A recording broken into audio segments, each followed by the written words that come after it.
Dear students, today our topic of discussion is Introduction, Nature and Scope of Economics. तो आज के हमारे इस लेक्चर में हम सबसे पहले बेसिकली जानेंगे कि इकोनॉमिक्स क्या है, उसकी परिभाषा क्या है, इकोनॉमिक्स की नेचर क्या है और उसका क्या स्कोप है।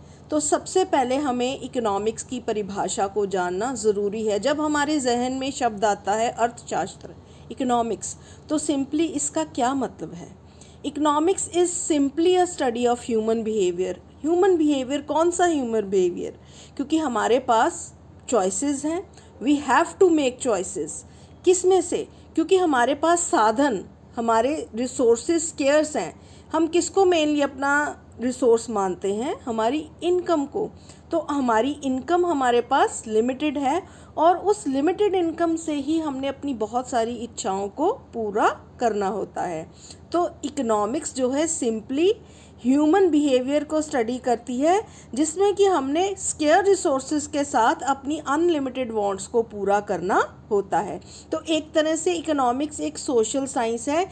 एक आम जिंदगी में रहते हुए हम अपनी रोज़मर्रा की जो ज़रूरतें पूरी करते हैं, उसी की स्टडी को हम इकोनॉमिक्स कहते हैं। इसको मैं आपको एक सिंपल परिभाषा से भी समझा सकती हूँ, एक सिंपल एग्जाम्पल से समझाती हूँ मैं आपको, कि जैसे आप घर में रोज़ उठते हैं, सुबह ब्रश करते हैं, नहा धो के तैयार होके अपने स्कूल जाते हैं, कॉलेज जाते हैं आप, और उसके लिए आपके पास ड्रेस है, कपड़े हैं जो आप डेली पहनते हैं।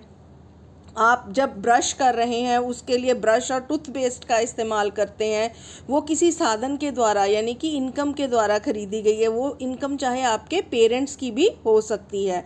तो आपको कपड़े मिल रहे हैं, आपको एजुकेशन मिल रही है, आप किसी कन्वेंस पे जा रहे हैं अगर अपने स्कूल या कॉलेज, तो इन सभी चीज़ों का इस्तेमाल करने के लिए आपको कुछ ना कुछ खर्च करना पड़ रहा है। वो क्या है? आपकी फैमिली की इनकम। तो एक तरह से वो क्या है? रिसोर्स है। तो इकोनॉमिक्स में हम सिंपली ह्यूमन बिहेवियर के उस पार्ट को स्टडी करते हैं जिसमें कि हम अपनी अनलिमिटेड वांट्स को जो है लिमिटेड साधन यानी कि स्केयर रिसोर्स यानी कि इनकम के साथ पूरा करने की कोशिश करते हैं। तो अब जो ह्यूमन बीइंग है, जो चॉइसेस है, वो इस तरह से करता है कि कंज्यूमर, एज अ कंज्यूमर, अगर हम कंज्यूमर हैं, किसी चीज़ को कंज्यूम कर रहे हैं, तो हम चाहते हैं कि हमारी सेटिस्फेक्शन जो है वो मैक्सिमम होनी चाहिए, हमारी संतुष्टि मैक्सिमम होनी चाहिए। अगर हम प्रोड्यूसर हैं, किसी वस्तु का उत्पादन करते हैं, तो हम चाहेंगे कि हमारा प्रॉफिट मैक्सिमाइज होना चाहिए, हमें सबसे ज़्यादा प्रॉफिट मिलना चाहिए। और अगर हम सोसाइटी का पार्ट हैं, वी एज अ सोसाइटी, हम चाहते हैं कि सभी का भला होना चाहिए, पूरी सोसाइटी में वेलफेयर मैक्सिमाइज होना चाहिए।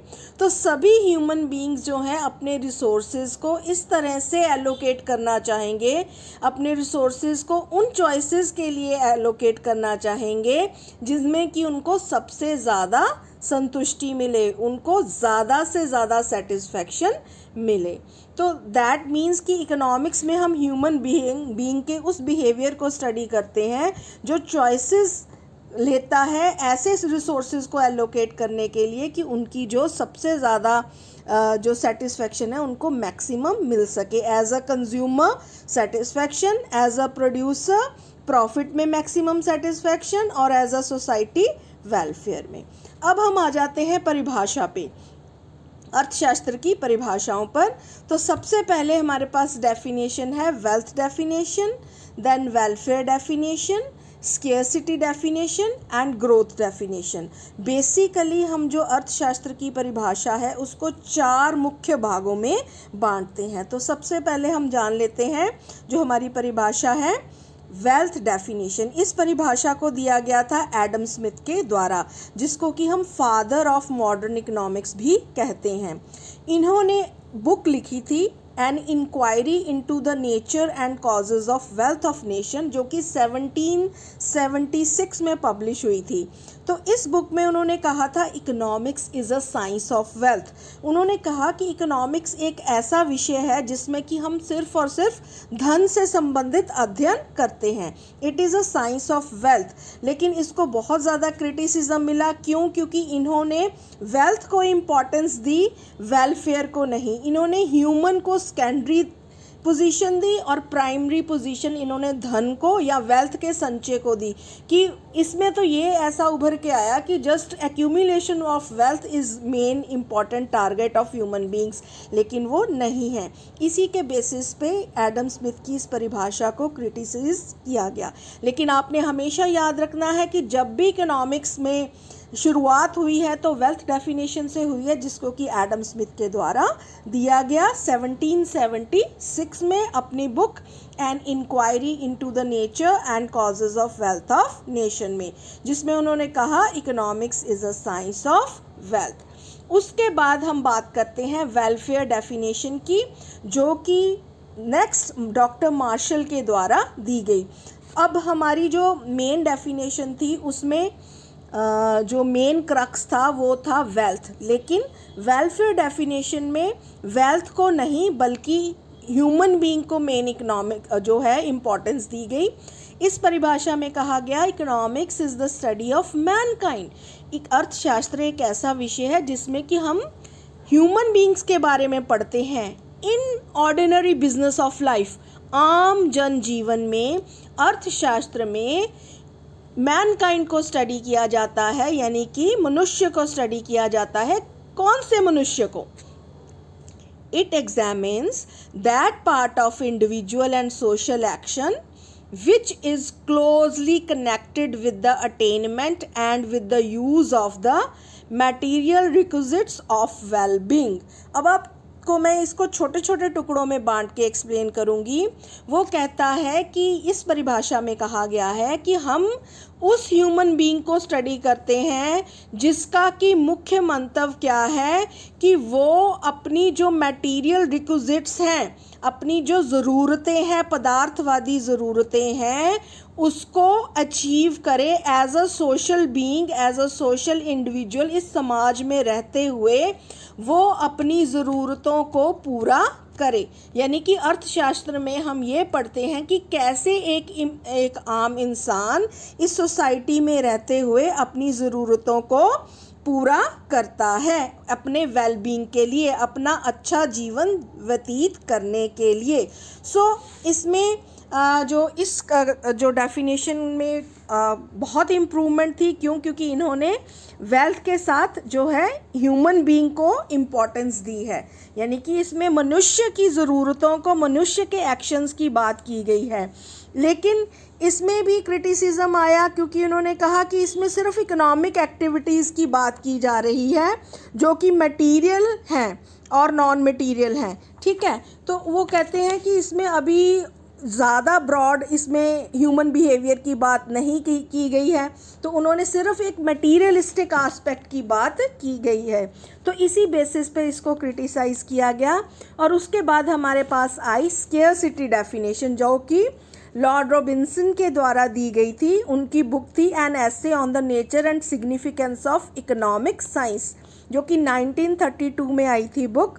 उन्होंने उसमें कहा कि economics is a science which studies human behaviour as a relationship between ends and scarce means which have alternative uses. अब उन्होंने कहा कि यहाँ yes we study human behaviour, लेकिन कौन सा?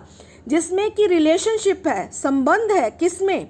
हमारी ज़रूरतों में और हमारे स्केयर्स मीन्स में, हमारी एंड्स और मीन्स में एक संबंध है। यानी कि हम अपने सीमित साधनों से अपनी असीमित आवश्यकताओं को पूर्ण करने की कोशिश करते हैं, और जो सीमित साधन भी हैं उनके भी अल्टरनेटिव यूजेस हैं। फॉर एग्जांपल, एक घर में अगर 50,000 की सैलरी आती है, इनकम आती है एक मंथ में, तो उस 50,000 के साथ बहुत सारी ज़रूरतें हैं जो पूर्ण करने वाली होती हैं। बच्चों की एजुकेशन है, कपड़े हैं, उनका खान पान है, उनकी हेल्थ से रिलेटेड नीड्स हैं। तो फैमिली को डिसाइड करना पड़ता है कि इस 50,000 में हम अपनी पहले कौन सी ज़रूरतों को पूरा करें।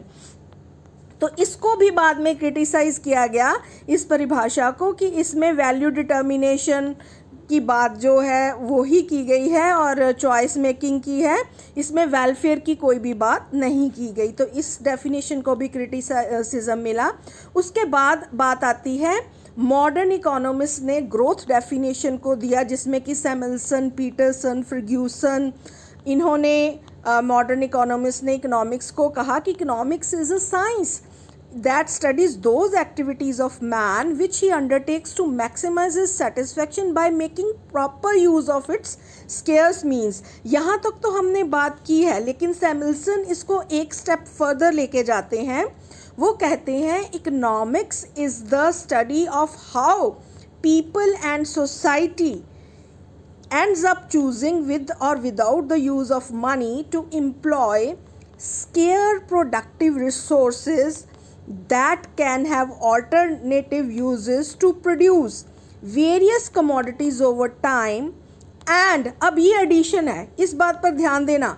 अब तक जो सैमुअल्सन ने कहा ऑलरेडी हमारे इकोनॉमिस्ट, चाहे वो हमारे रॉबिन्सन थे, उससे पहले हमारे मार्शल थे, और उससे पहले हमारे एडम स्मिथ थे, वो कह चुके हैं। लेकिन इन्होंने एड ऑन क्या कहा? To produce various commodities over time and distribute them and consumption now or in the future among various persons and group in the society।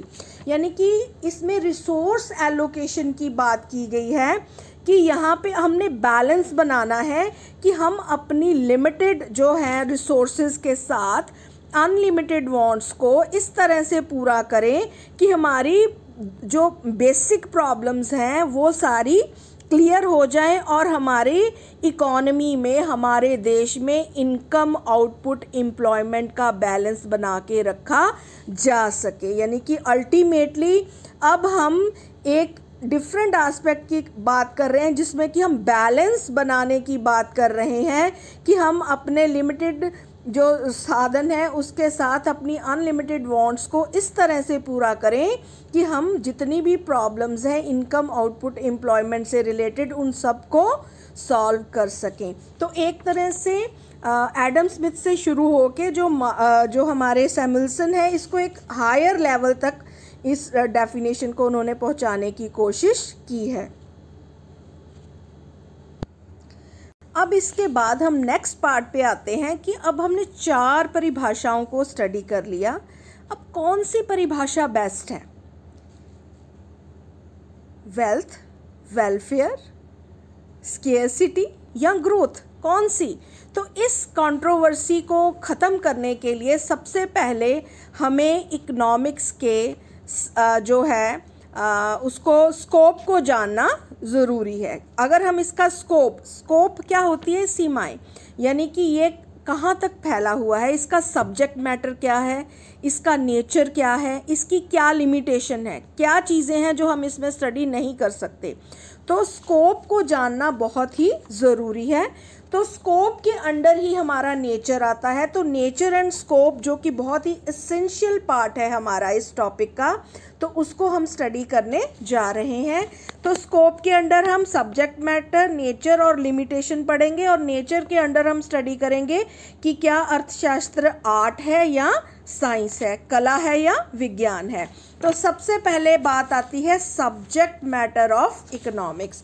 अब इकोनॉमिक्स का सब्जेक्ट मैटर क्या है? बेटा, जो हमने जितनी भी डेफिनेशन की हैं इकोनॉमिक्स की, 4 बेसिक डेफिनेशंस में जब हम डिवाइड करते हैं इकोनॉमिक्स को, वही इकोनॉमिक्स का बेसिकली सब्जेक्ट मैटर बनता है। यानी कि wealth definition, welfare, scarcity, growth. जो वेल्थ डेफिनेशन थी वो क्लासिकल इकोनॉमिस्ट ने दी, देन नियो क्लासिकल इकोनॉमिस्ट आए, उन्होंने वेलफेयर दी, देन स्केर्सिटी डेफिनेशन रॉबिन्सन ने दी, और मॉडर्न इकोनॉमिस्ट ने ग्रोथ डेफिनेशन दी।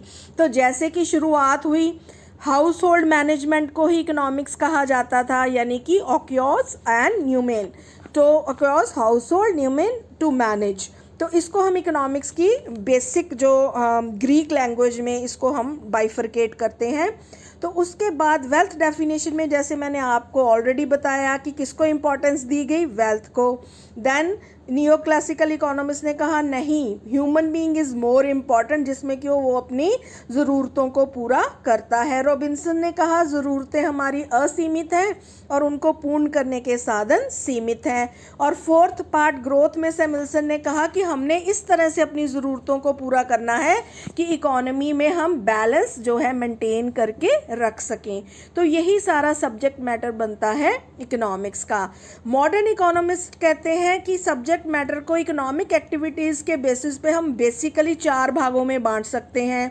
Consumption, production, exchange, distribution.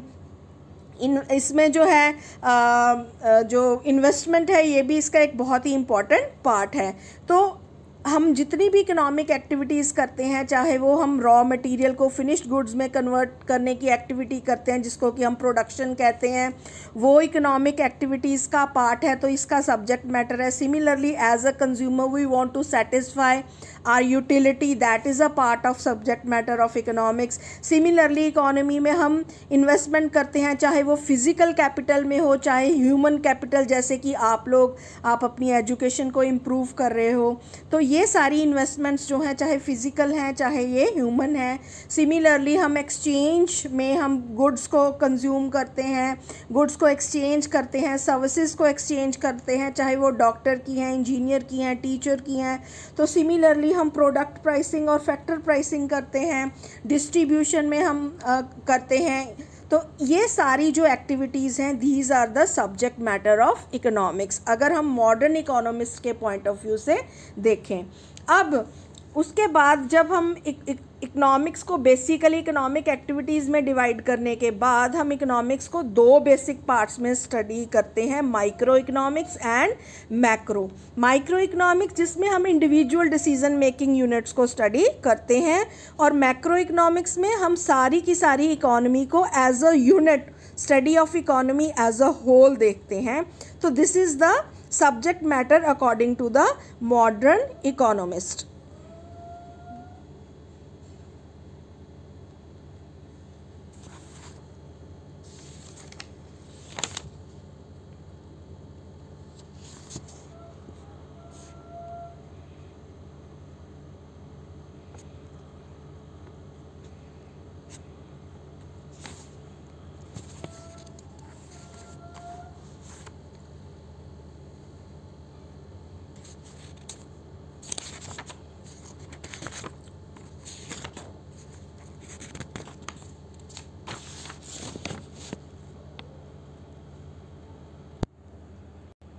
अब नेचर ऑफ इकोनॉमिक्स हम स्टडी करने जा रहे हैं, जो कि बहुत ही इम्पॉर्टेंट पार्ट है हमारा।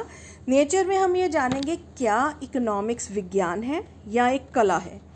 तो कोई भी सब्जेक्ट या तो साइंस होता है या वो आर्ट होता है या दोनों ही हो सकता है। तो अब हमने जानना है कि इकोनॉमिक्स इन दोनों में से क्या है। तो अगर हम सैमुअल्सन की बात करें तो वो कहते हैं economics is the oldest of the arts and newest of sciences, so Indeed the queen of all the social sciences. तो एक तरह से उन्होंने कहा है कि ये आर्ट भी है, साइंस भी है और क्वीन है सभी सोशल साइंसेस की। अब अगर हम चाहते हैं कि यह जाने कि क्या इकोनॉमिक साइंस है, तो सबसे पहले हमें यह जानना ज़रूरी है कि साइंस क्या होता है। तो साइंस क्या है? Science is a systematic body of knowledge concerning the relationship between cause and effect of a particular phenomena. यानी कि साइंस में हम ये जानने की कोशिश करते हैं कि कॉज एंड इफेक्ट रिलेशनशिप है क्या, कि अगर हमने एक एक्सपेरिमेंट किया, हमने सॉल्ट को आपस में इकट्ठा किया, तो क्या उससे इम्पैक्ट आया जो हम देखना चाह रहे थे। तो एक तरह से साइंस जो है वो क्या है, जिसमें कि हम कॉज एंड इफेक्ट रिलेशनशिप देखने की कोशिश करते हैं कि हमने ये 2 सॉल्यूशन को मिलाया तो क्या इसका ये इफ़ेक्ट आया। तो अब हम देखते हैं कि साइंस होने के क्या मुख्य फीचर्स होते हैं। तो सबसे पहले साइंस में हम क्या करते हैं, फैक्ट्स को इकट्ठा करते हैं, कलेक्ट करते हैं फैक्ट्स को, ठीक है। लेकिन हम इकोनॉमिक्स में भी फैक्ट्स को इकट्ठा करते हैं इकोनॉमिक एक्टिविटीज़ में। जैसे कि हम देखते हैं कि क्या कीमतें बढ़ी, अगर कीमतें बढ़ी तो क्या डिमांड कम हुई, तो ये कलेक्शन ऑफ फैक्ट्स इसको भी कहा जा सकता है। Then comes measurement. साइंस में हम सॉल्यूशंस को मेजर करते हैं कि इतना लेना है, इतना लेना है। सिमिलरली इकोनॉमिक्स में भी हम मेजर करते हैं कि हम देखते हैं कि कीमत बढ़ने से कितनी मांग कम हुई है। तो वो मेजरमेंट जो है वो इकोनॉमिक्स में भी की जाती है। उसके बाद हम एक्सप्लेनेशन देते हैं। हमारे इकोनॉमिक लॉज इसी के बेसिस पे हैं, जैसे कि लॉ ऑफ डिमांड जो कहता है कि कीमत के बढ़ने से जो कीमत के बढ़ने से मांग कम होती है और कीमत के कम होने से मांग बढ़ जाती है, यानी कि लॉ ऑफ डिमांड कहता है there is an inverse relationship between price and quantity demanded. फिर हम इसको वेरीफाई करने की कोशिश करते हैं। सिमिलरली इकोनॉमिक्स में भी हम वेरीफाई करते हैं। हम देखते हैं कि जब भी हम कीमत को बढ़ाते हैं तो क्या मांग कम होती है। हाँ, जनरली मांग कम होती है रियल लाइफ सिचुएशन में भी। तो ये थे फीचर्स कि क्या जो साइंस है, साइंस के फीचर्स फिर क्या इकोनॉमिक्स में भी हैं। तो yes, arguments in favour of economics being social science. Economics भी एक सिस्टमेटिक स्टडी है, इसके लॉ भी साइंटिफिक हैं और इसके लॉ भी वैलिड होते हैं। ठीक है, सिस्टमेटिक स्टडी है, मैंने बताई है। पहले हमने वेल्थ की बात की, फिर वेलफेयर की बात की, फिर हमने अपने एंड्स और मीन्स की बात की, फिर हमने ग्रोथ एंड डेवलपमेंट की बात की बैलेंस्ड वे से। तो एक तरह से सिस्टमेटिक स्टडी है हमारी इकोनॉमिक्स। इसमें लॉ भी साइंटिफिक है, कॉज एंड इफेक्ट रिलेशनशिप है, जो मैंने प्राइस का भी आपको लॉ ऑफ डिमांड बताया। सिमिलरली वैलिड भी है हमारे लॉ। अगर वो इंडिया में लागू होता है लॉ ऑफ डिमांड, तो अमेरिका में भी लॉ ऑफ डिमांड लागू होता है। तो अब फिर क्या ये साइंस है इकोनॉमिक्स? तो argument against economics being a natural science. Now एक वर्ड हमने यूज़ किया, नेचुरल साइंस। अब नेचुरल साइंस का क्या मतलब है, इसको ध्यान से समझिए। तो चलिए शुरुआत करते हैं। सबसे पहले डिफरेंस अमंग द इकोनॉमिस्ट। सभी इकोनॉमिस्ट में एक जैसा मत नहीं है।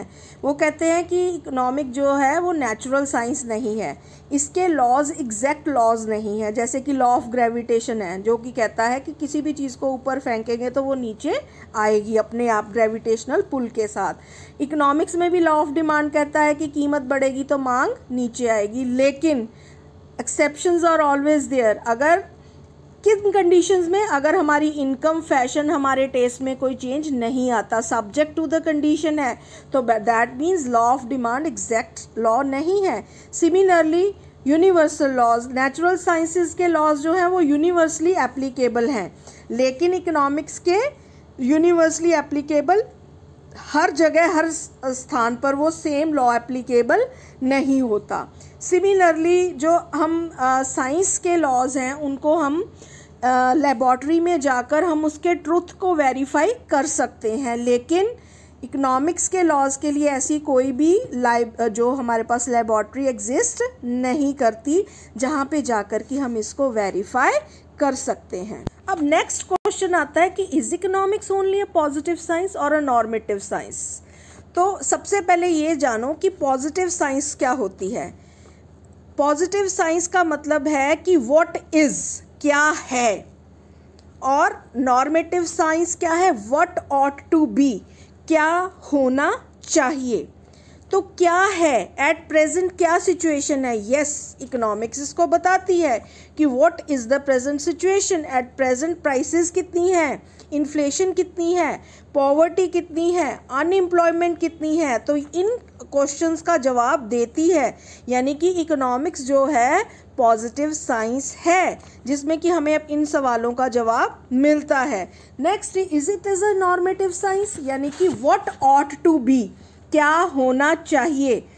प्राइस में कंट्रोल होना चाहिए, अनएम्प्लॉयमेंट कम होनी चाहिए, एम्प्लॉयमेंट रेट बढ़ना चाहिए, एजुकेशन बढ़नी चाहिए, जो टैक्सेस हैं वो कम होने चाहिए। तो ये सारी चीज़ें जो है व्हाट ऑट टू बी, ये भी इकोनॉमिक्स का हिस्सा है। तो दोनों ही, इकोनॉमिक्स पॉजिटिव साइंस भी है और इकोनॉमिक्स जो है नॉर्मेटिव साइंस भी है। तो मैंने आपको एग्जाम्पल देकर इसको शॉर्ट में समझाया है कि इकोनॉमिक्स पॉजिटिव साइंस और नॉर्मेटिव साइंस दोनों ही है। क्यों? क्योंकि ये प्रैक्टिकल भी है as a normative science, useful भी है, इकोनॉमिकल भी है, और ये रियलिस्टिक अप्रोच है। क्योंकि जब हम इकोनॉमी में वेलफेयर की बात करते हैं, ग्रोथ की बात करते हैं, ऑप्टिमम यूटिलाइजेशन ऑफ रिसोर्सेज की बात करते हैं, तो हमारी जो इकोनॉमिक्स है वो नॉर्मेटिव साइंस भी है, इसकी अप्रोच नॉर्मेटिव भी है। तो natural science, positive science, normative science, ये सब देख लिया। अब हम बात करते हैं क्या इकोनॉमिक्स आर्ट है। तो वॉलरस, कॉर्नेट, रॉबिन्सन वो कहते थे कि ये आर्ट नहीं है, लेकिन मार्शल, पीगू ये कहते थे नहीं, इकोनॉमिक्स आर्ट है। आर्ट क्या होती है, जैसे कि आप म्यूज़िक, डांस, ये सब आर्ट हैं। इसमें क्या है, अपनी नॉलेज को प्रैक्टिकली आप कैसे प्रेजेंट करते हो। तो art is the examination of the ways and means for attaining a definite aim. तो आर्ट क्या है कि किसी गिवन जो रूल है उसके अकॉर्डिंगली आपने किसी अपनी अल्टीमेट एंड जो है उसको अचीव करना। तो इकोनॉमिक्स एक आर्ट भी है। जैसे कि मैंने अभी कहा कि पॉवर्टी है, अनएम्प्लॉयमेंट है, हमें पता है कि पॉवर्टी को कम करने के लिए गवर्नमेंट को कौन से स्टेप्स या एफर्ट्स उठाने चाहिए। सिमिलरली अनएम्प्लॉयमेंट को दूर करने के लिए गवर्नमेंट कौन सी पॉलिसीज़ बना सकती है।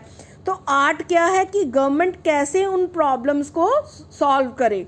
तो इकोनॉमिक्स जो है एक आर्ट भी है। क्यों? क्योंकि हम इसमें पॉवर्टी, अनएम्प्लॉयमेंट, इन सभी प्रॉब्लम्स को सॉल्व करने की कोशिश करते हैं। गवर्नमेंट अपनी फिस्कल पॉलिसी, मॉनेटरी पॉलिसी के ज़रिए इकोनॉमी में एक बैलेंस लाने की कोशिश करती है। तो रियलिस्टिक सिचुएशंस हैं हमारी, inflation, unemployment, depression, economic development, इन सब की हम बात करते हैं। इम्पेरिकल बेसिस है, जैसे कि 1930 में जो ग्रेट डिप्रेशन आया था, उन डिप्रेशन से बहुत सारी जो कंट्रीज़ हैं वो बाहर निकली हैं। तो उसमें भी उन्होंने पंप प्राइमिंग के ज़रिए या जो गवर्नमेंट है उन्होंने जो है ऑटोनोमस इन्वेस्टमेंट करके इकोनॉमीज़ को उन सिचुएशन से बाहर निकाला निवेश के साथ। तो ये एक बहुत बड़ी एग्जांपल्स हैं कि इकोनॉमिक्स एक आर्ट है जिसमें कि हम जो अवेलेबल नॉलेज है उसको इस्तेमाल करते हुए डिफ़िकल्ट सिचुएशन से बाहर आए हैं। तो ये हमारे पास इसके फेवर में आर्गूमेंट्स हैं। और बाकी अगर हम अगेंस्ट की बात करें तो आपको कह सकते हैं कि आप तो कहते हो इकोनॉमिक्स साइंस है, तो फिर अगर साइंस है तो फिर ये आर्ट कैसे हो सकती है, क्योंकि साइंस और आर्ट तो दोनों अलग अलग चीज़ें हैं। लेकिन आप कह रहे हो इकोनॉमिक्स साइंस भी है और इकोनॉमिक्स आर्ट भी है। तो अनसर्टेनिटी भी रहती है कि कोई भी चीज़ को हम पूरे 100% एक्यूरेसी के साथ इकोनॉमिक्स में नहीं कह सकते। क्यों? क्योंकि इसके जितने भी लॉज हैं सब्जेक्ट टू द कंडीशंस हैं, अजम्पशंस के ऊपर बेस्ड होते हैं। अगर वो अजम्पशंस पूरी नहीं होती तो वो लॉ भी एप्लीकेबल नहीं होता। तो इसीलिए इमीडिएट सॉल्यूशंस भी हमारे पास नहीं होते। तो these are the arguments in favour of economics as science and art. अब हम नेक्स्ट टॉपिक पे आ रहे हैं, लिमिटेशंस। देखो हर सब्जेक्ट की कोई ना कोई लिमिटेशंस होती हैं। तो इकोनॉमिक्स की क्या लिमिटेशंस हैं कि इसमें सिर्फ हम ह्यूमन बींग्स को पढ़ते हैं, इसमें जानवर, पशु पक्षी कुछ नहीं आते। हम रैशनल मैन की बात करते हैं। रैशनल मैन कौन सा है? जिसको अपने अच्छे और बुरे की नॉलेज है। तो इसमें इंसेन लोग, इन सबको हम स्टडी, साधु लोग या जो पदार्थवादी चीज़ों से ऊपर उठ चुके लोग, उनकी स्टडी इसमें नहीं होती। और ये अजम्पशन बेस्ड ही प्रिंसिपल है। अगर अजम्पशंस लागू नहीं होंगी तो इकोनॉमिक्स के लॉज भी लागू नहीं होंगे और वो एग्जैक्ट नहीं है और यूनिवर्सल नहीं है। ठीक है, कहीं वो लॉ अप्लाई होता है, कहीं नहीं। और इकोनॉमिक्स नॉन कंट्रोवर्शियल नहीं है, इसमें भी कंट्रोवर्सीज रहती हैं। 5 इकोनॉमिस्ट बैठे होंगे तो आपको 6 विचारधाराएं मिल जाएंगी। तो ये सारी लिमिटेशंस है इकोनॉमिक्स की, यानी कि उसके सब्जेक्ट मैटर की, उसके स्कोप की, कि हम इकोनॉमिक्स में क्या क्या पढ़ सकते हैं और क्या चीज़ें हैं जो हम इकोनॉमिक्स में स्टडी नहीं कर सकते। तो अगर मैं नट शेल और क्रक्स में बेटा आपको बताने की कोशिश करूं तो इकोनॉमिक्स में बेसिकली हम ह्यूमन बिहेवियर को पढ़ते हैं, जिसका बेसिक मकसद क्या है? अपने लिमिटेड रिसोर्सेज को इस तरह से इस्तेमाल करना कि अपनी मैक्सिमम सेटिस्फैक्शन मिल सके। एज अ कंज्यूमर हमें, एज अ प्रोड्यूसर हमें प्रॉफिट मिल सके और एज अ सोसाइटी हमें वेलफेयर मिल सके।